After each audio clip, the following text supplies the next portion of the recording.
우리 그리스도인들에게는 두 가지의 차원이 있습니다. 그리스도인이 되었다라고 하는 것은 첫째는 부르심입니다. 그리고 또 다른 하나는 보내심이라고 이야기할 수가 있겠습니다. 교회를 헬라어로는 에클레시아라고 그렇게 이야기를 합니다. 에클레시아라고 하는 말은 부르심을 받은 사람들의 모임이라고 하는 의미를 가지고 있습니다. 하나님께서는 또 이 부르신 사람들을 세상 가운데로 보내십니다. 헬라어로는 아포스톨로스라고 하는 단어를 씁니다. 사도라고 하는 그 의미를 가지고 있는데 이것은 보내심을 받은 사람이라고 하는 의미를 가지고 있습니다. 신학적으로는 부르심은 소명이고 보내시는 것은 사명이라고 그렇게도 이야기할 수가 있겠습니다. 우리 모두는 다 예외 없이 하나님께서 부르신 사람들이고 또한 하나님께서 보내시는 사람들입니다. 제가 오늘 밤에 선교지인 인도네시아를 방문하도록 예정이 되어져 있습니다. 예전에는 그렇게 둘로 나누는 경우들이 있었습니다. 뭐라고 나눴느냐면 보내는 선교사 또 보내심을 받은 선교사라고 하는 이름으로 두 가지를 나누었습니다. 이렇게 두 가지를 나눈 여러 가지 이유들이 있겠지만 그 이유 중에 한 가지가 뭐냐면 나는 가지 못한다라고 하는 것에 대한 부담감들을 다 가지고 있기 때문에 그래도 우리는 가지는 못하지만 보내는 선교사로서의 삶을 살고 있다라고 하는 그런 어떻게 보면 조금 위로가 되기도 하고 마음의 편안함을 가질 수 있는 그런 말을 사용했었습니다. 하지만 사실 이것은 절반의 진실입니다. 우리 모두는 앞에서 말씀드린 것처럼 단순히 보내는 사람들이 아니라 보내심을 받은 사람들이기 때문에 그렇습니다. 먼 타국에 나가는 것만 보내심을 받은 선교사가 아니라 우리 한 사람 한 사람이 각자의 삶의 자리로 사명을 가지고 보내심을 받는 것입니다. 하나님께서 우리를 주일에 부르시지요. 그리고 예배하게 하시고 우리 각자를 가정으로 보내시고 일터로 보내시고 많은 만남들 가운데로 보내십니다. 보내시는 이유는 그곳에서 우리가 감당해야 할 사명이 있기 때문입니다. 그 사명은 어떤 사명이냐면 복음을 전하는 사명입니다. 그러니까 우리가 우리 스스로를 나는 보내는 선교사라고만 그렇게 지칭하지 않고 나 스스로가 보내심을 받은 선교사라고 하는 정체성을 가지는 것이 굉장히 중요한 것입니다. 부르심이 만약 없었다고 한다면 우리는 오늘 이곳에 있지 않을 것입니다. 보내심이 없다라고 하는 것은 곧 사명이 없다는 것인데 하나님께서 우리를 부르셨는데 우리에게 사명을 주시지 않는다라고 하는 것은 말이 되지 않는 것이지. 하나님께서 우리를 매주 부르십니다. 그리고 예배하게 하시고 우리를 삶의 자리로 보내십니다. 그러면 여러분 예배라고 하는 것은 어떤 자리일까요? 예배는 부르심과 보내심이 교차하는 자리입니다. 이 자리에 동시적으로 일어나는 것이 부르심과 보내심입니다. 그러면 우리를 예배로 부르시는 이유는 무엇이겠습니까? 하나님을 찬양하고 감사할 뿐만 아니라 그 하나님을 찬양하고 감사하는 가운데 우리의 마음속에 위로와 평안과 기쁨을 주시기 위함입니다. 왜냐하면 지난 한 주 동안의 격렬한 영적인 전쟁 속에 우리가 있었기 때문에 그렇습니다. 그러면 이 평안과 기쁨과 감사는 어디로부터 오는 것일까요? 전쟁에서의 승리로부터 오는 것입니다. 패배한 사람에게 그 평안이 있을 수 없지 않겠습니까? 그러면 이 승리는 어디로부터 오는 것일까요? 승리는 사망 권세를 이기시고 승리하신 예수 그리스도의 승리로부터 오는 것입니다.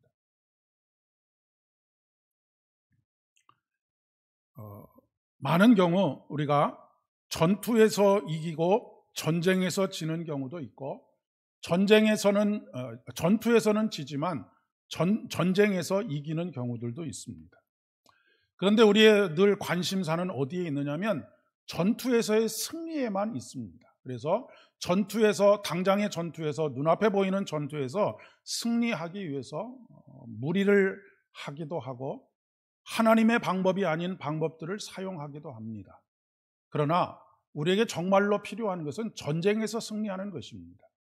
전투에서 승리하는 것이 아니라 궁극적으로 그 모든 전쟁을 끝마무리하는 것을 승리로 끝내는 것이 참 중요합니다. 그렇기 때문에 우리에게 있어서 부활신앙이라고 하는 것이 그토록 중요한 것입니다. 이것이 바로 종말론적인 신앙인 것이죠. 여러분, 초대교회 성도들이 안식일이 아닌 주일에 하나님을 예배하기 시작한 이유가 어디에 있는 줄 아십니까? 바로 그 주일이 예수님께서 사망 권세를 이기시고 승리하신 날이기 때문에 그렇습니다. 안식일이 있음에도 불구하고, 전통적으로 수천 년 동안 안식일을 지켜왔음에도 불구하고 그들이 주일에 모이기 시작한 것은 그들의 정체성이 예수 그리스도의 사망 권세를 이기신 예수 그리스도의 승리에 있기 때문입니다.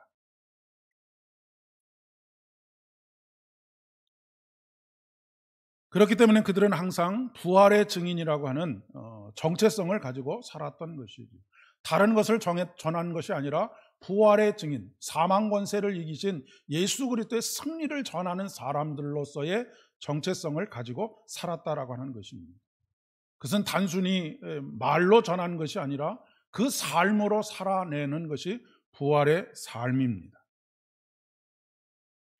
우리가 주일에 예배하는 이유도 동일합니다. 우리가 주일에 예배하는 이유는, 하나님께서 우리를 부르신 이유는 한 주간 동안 참 여러 가지 어려움 속에서도 내가 사람에게 무릎 꿇지 않고 하나님을 의지하고 잘 달려왔구나라고 하는 것을 위로받고 칭찬받고 그 일을 행하신 하나님께 예배하기 위해서 우리를 주일에 부르신 것이다 라고 하는 것을 꼭 기억하셔야 한다라고 하는 것입니다. 이것이 예배의 핵심입니다. 오늘 본문의 말씀이 시편 21편의 말씀입니다. 이 시편 21편은 바로 제가 7월 달에 시편 20편을 함께 말씀을 나누었었는데, 이 두 가지의 시편이 하나로 이어지는 시편입니다. 어떤 의미에서 하나로 이어지느냐면, 지난번 설교에서 시편 20편에서는 전쟁에 출정하는 왕, 다윗 왕의 평안과 안전, 그리고 승리를 기원하는 간절한 기원이 담겨져 있는 시편이 시편 20편의 내용입니다. 그러면 오늘 21편은 거기에 이어져서 그 전쟁에서 승리하고 돌아온 다윗의 승전가라고 그렇게 이야기를 할 수 있습니다. 그 전쟁에서 승리하게 하신 하나님께 대한 감사가 기록되어져 있는 곳이 바로 시편 21편입니다. 그러니까 시편 20편이 출정가라고 한다면, 전쟁에 나아가는 출정가라고 한다면 시편 21편은 개선가라고 그렇게 이야기할 수 있다는 말씀입니다. 아까 말씀드렸던 것처럼 이 예배의 자리는 부르신 것과 보내시는 것이 동시에 교차하는 곳이라고 말씀을 드리지 않았습니까? 주일은 새로운 한 주의 시작입니다. 영적인 전쟁에 출정하는 가운데 하나님, 이번 한 주도 우리를 안전하게 지켜주시고 우리가 승리할 수 있도록 해주십시오라고는 간절한 간구가 있는 동시에, 또한 지난 한 주간 동안 우리를 안전하게 지켜주시고 영적인 싸움에서 무릎 꿇지 않고 하나님의 승리를 살아올 수 있게 되었던 것을 감사하는 그런 자리가 된다라고 하는 것입니다. 지금 한참 올림픽이 열리고 있는 파리에 가면 개선문이라고 하는 것이 있습니다. 무려 높이가 한 50m 정도 되는 아주 큰 기념물인데, 이것이 1806년에 나폴레옹에 의해서 기공이 되었습니다. 그리고 난 이후에 나폴레옹이 죽고 나서 그 개선문이 다 완성이 되었는데, 에투알 개선문이라고 그렇게 이야기를 합니다. 이렇게 사람의 승리, 왕의 승리도 개선문을 세워서 그것을 기념하는데, 우리 주님의 승리는 나폴레옹의 승리와는 비교가 되지 않는 승리입니다. 나폴레옹은 전쟁에서 이기기도 했지만 전쟁에서 졌습니다. 그리고 처참하게 죽어갔습니다. 그런데 우리 주님의 승리는 그 어떤 인간도, 인류가 단 한 번도 이겨보지 못한 승리를 했지 않았습니까? 그 어떤 위대한 인간도, 권력을 가진 인간도, 재물을 가진 인간도 한 번도 이겨보지 못한 것입니다. 그것이 무슨 전쟁입니까? 죄와 사망의 권세와 싸우는 전쟁입니다. 단 한 사람도 이기지 못한 그 전쟁에서 오직 예수 그리스도가 이 전쟁에서 승리를 하셨습니다. 그러니 나폴레옹의 개선과는 전혀 질적으로 비교할 수 없는 승리가 바로 예수 그리스도의 승리라고 하는 것을 우리는 기억해야 합니다. 그리고 그 예수 그리스도의 승리를 오늘 우리의 삶에서 내가 예수를 그리스도라고 고백하는 이 고백 속에서 우리의 삶으로 살아내게 된다라고 하는 것이 얼마나 영광스러운 일인가라고 하는 것을 알아야 한다라고 하는 것입니다. 그러니까 우리가 하루하루 일주일의 삶 속에서 패잔병처럼 살면 안 되는 것이지. 예수 그리스도의 승리를 내 몸에 가지고 살아가는 사람들입니다. 그것은 사도 바울이 고백하는 것처럼 내 안에, 내 몸에 예수의 흔적, 스티그마를 가지고 살아간다라고 하는 그런 고백이 우리에게 있어야 하겠습니다.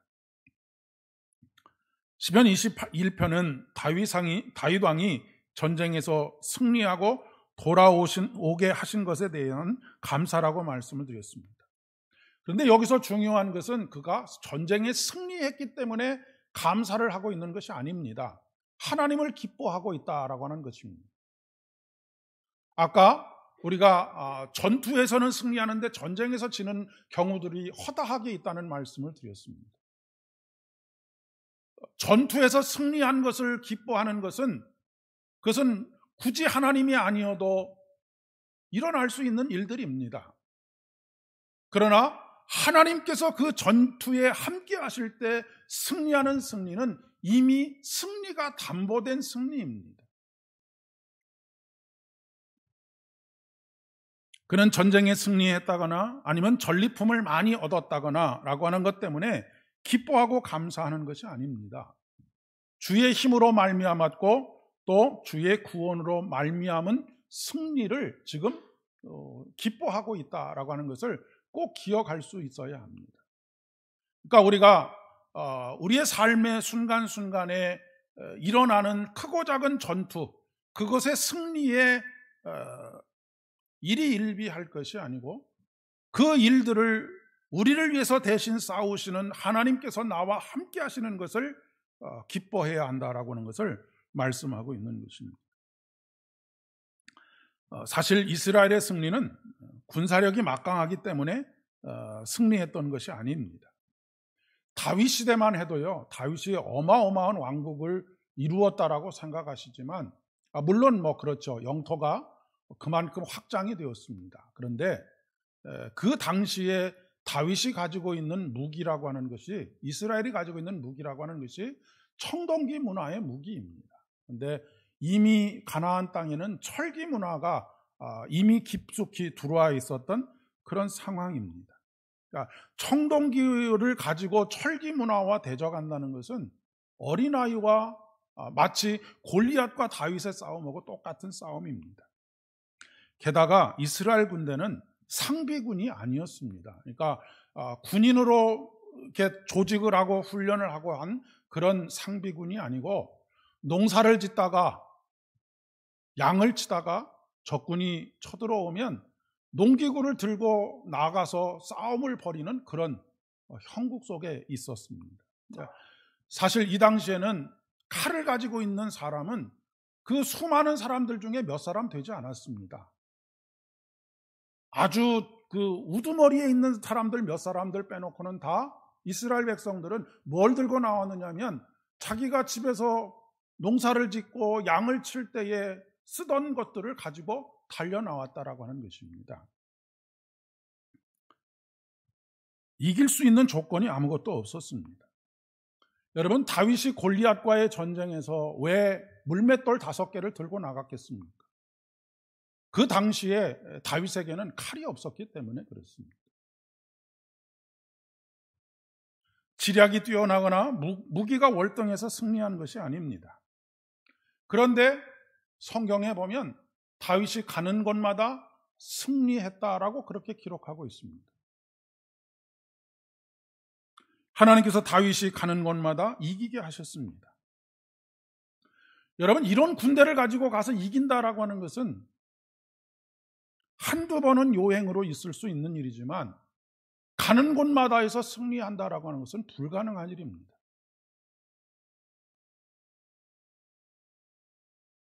우리는 우리가 가지고 있는 것만 가지고 싸우는 사람들이 아닙니다. 그러니 우리가 가지고 있는 것이 별 볼 일 없다고 해서 좌절하거나 절망하거나 실망할 이유가 없습니다. 다윗은, 그리고 이스라엘 백성들은 시편 20편에서 그렇게 기도했습니다. 하나님, 이제 전쟁에 임합니다. 우리가 가지고 있는 것은 아무것도 없습니다. 우리는 연약합니다. 그러나 하나님께서 이 전쟁에서 우리를 안전하게 지켜주시고 우리를 위해서 대신 싸워주실 것을 믿습니다. 아마도 지금 저 뒤에 우리 이광희 선교사님 앉아 계신데 선교지를 향할 때마다 마음속에 품고 내딛는 발걸음이 바로 그런 발걸음이 아닌가 싶습니다. 하나님, 이것도 부족합니다. 저것도 부족합니다. 그러나 하나님, 당신께서 우리와 함께 하실 줄을 압니다. 당신께서 이 엄청난 영적인 전쟁에서 당신께서 싸우시고 우리로 하여금 승리하게 하실 줄을 믿습니다. 선교사님이 여기서 돈을 많이 갖고 간다 해서, 물품을 많이 갖고 간다 해서 선교가 되는 것이 아니지 않겠습니까? 살아계신 하나님께서 선교사님과 함께 가실 때에 조금 부족한 것이 있어도 거기에서 생명의 역사들이 나타나고 수많은 영혼들이 구원을 받게 되는 일들이 벌어지지 않겠습니까?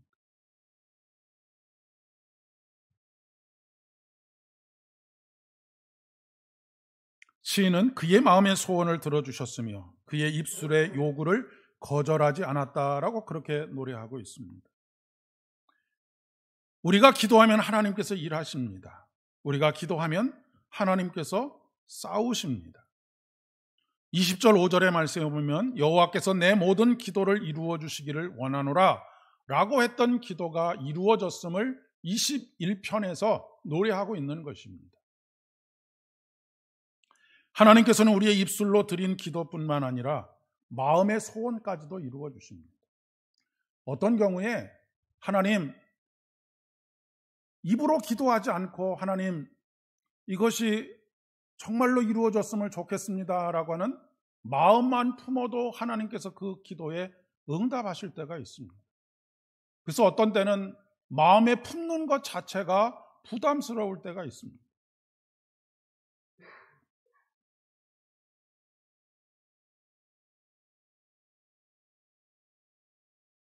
거듭해서 말씀드리지만 부활신앙을 가진다라고 하는 것은 예수님께서 부활하셨다는 사실을 믿는 것만을 부활신앙을 가졌다라고 말하지 않습니다. 부활신앙을 가진다는 것은 예수의 승리가 나의 승리이다라고 하는 것을 믿고 그리고 믿는 대로 행동하는 것이 바로 부활신앙을 가지고 살아가는 것입니다. 그분이 죄와 사망의 권세를 이기시고 내 삶에서 우리에게 주신 아버지 하나님의 자녀됨의 권세로 살아가는 것을 말하는 것입니다. 하나님께서는 다윗에게 복을 주셨습니다.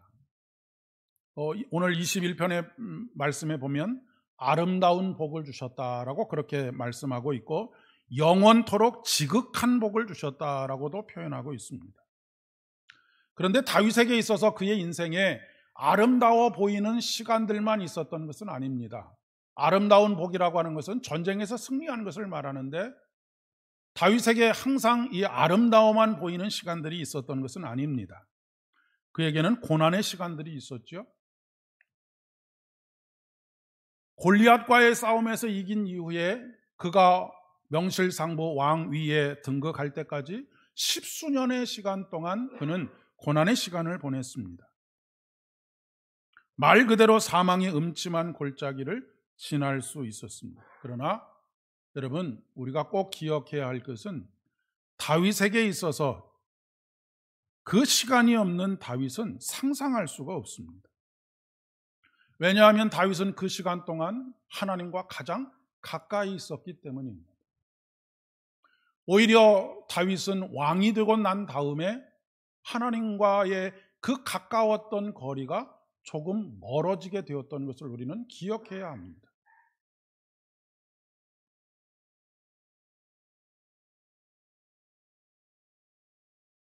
하나님께서는 아무것도 소유하지 못했던 그를 돌보셨습니다. 다윗이 어느 바다까지 내려갔느냐 하면 먹을 것이 없어서 몇 날 며칠을 굶다가 제사장만이 먹을 수 있는 전병을 먹게 해달라고 요청할 수밖에 없었던 그런 지경에도 처해져 있었습니다. 그런데 정확하게 그 순간들을 표현해 본다면 그것은 위장된 축복의 시간이었다라고 이야기할 수 있습니다. 왜냐하면 복의 근원이신 예수 그리스도께서 그의 곁에 가장 가까이 계셨던 시간들이기 때문에 그렇습니다. 그는 그 시절들을 통하여서 자신을 의지하지 않고 하나님만을 의지하는 방법을 배웠습니다. 그리고 그것이 아름다운 복, 어디를 가든지 전쟁에서 승리하는 복으로 찾아왔습니다. 그가 생명을 구하매 주께서 그에게 주셨으니 곧 영원한 장수로소이다라고 그렇게 이야기하고 있습니다. 생명을 구한다라고 하는 것은 전쟁에서 안전하게 승리하는 것을 구하는 것입니다. 그런데 여기서 영원한 장수로소이다라고 하는 말은 오래 살았다는 의미이기도 하지만 영원한 장수는 어떤 장수입니까? 영원한 생명을 누리면서 살게 되었다라고 하는 것을 의미하는 것입니다. 다윗이 어디로 가든지 승리할 수 있었던 이유는 그가 가는 곳마다 생명이신 우리 주님께서 함께 하셨기 때문입니다. 이번 일주일의 삶 속에서도 여러분이 가는 곳마다, 여러분이 멈추는 곳마다 우리 주님께서 함께 하시기를 축복합니다. 그래서 가는 곳마다 멈추는 곳마다 승리의 노래가 퍼져나오는 승전가를 부르는 복된 믿음의 자리 되어지실 수 있기를 진심으로 축복합니다. 삶이 전쟁이라는 말을 하곤 하지요. 우리가 전쟁과 같은 삶의 현장에서 살아남을 수 있는, 구원받을 수 있는, 안전하게 거할 수 있는 유일한 길은 가는 곳마다 이기게 하시는 하나님과 함께하는 것입니다.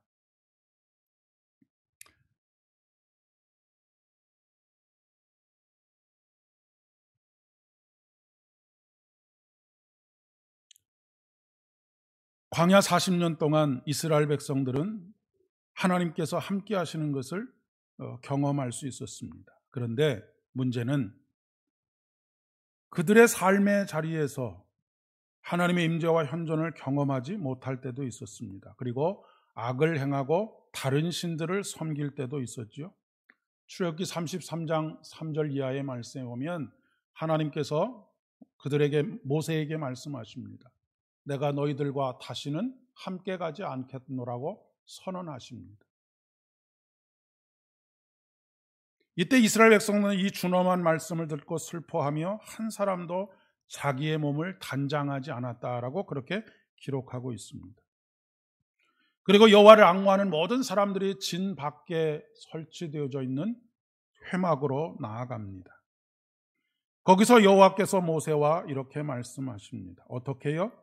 사람이 자기 친구와 이야기하는 것처럼 모세와 대면하여 말씀하셨다라고 그렇게 기록하고 있습니다.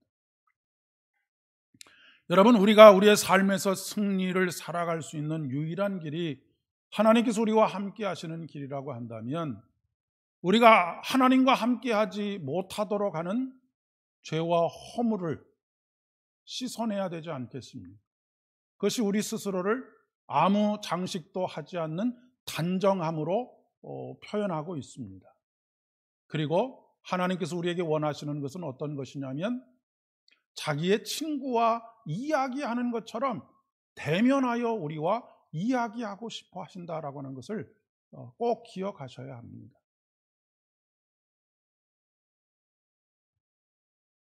모세뿐만 아니라 다윗의 삶도 마찬가지죠.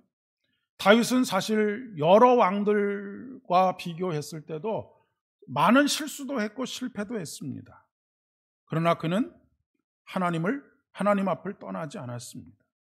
그의 생각과 마음과 허물과 한탄과 슬픔을 하나님 앞에 있는 그대로 이야기했습니다. 마치 모세가 친구와 이야기하는 것처럼 다윗도 그렇게 하나님과 대면하여 이야기했던 사람이 다윗입니다.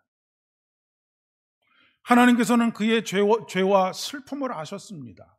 왜냐하면 인간은 연약한 존재라고 하는 것을 누구보다도 잘 알고 계시기 때문에 그렇습니다. 그의 탄식을 아셨기 때문에 그를 깊이 품어주셨습니다. 그런 여러 가지 허물에도 불구하고 하나님께서는 다윗을 신뢰해 주셨습니다. 그리고 다윗은 그런 하나님에 대한 확실한 신뢰가 생겼습니다. 어떤 신뢰요? 어떤 순간이라도 나를 떠나지 않으실 것이다 라고 하는 신뢰가 생겼습니다.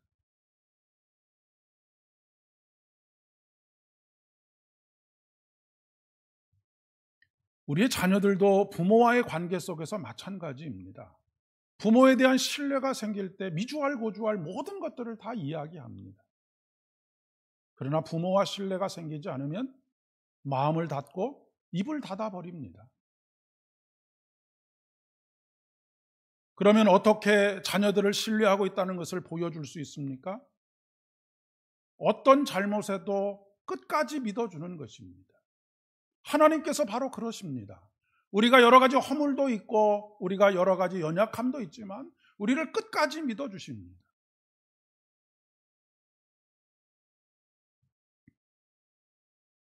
그가 하나님께 전적으로 자신의 삶을 의뢰할 수 있었던 이유입니다.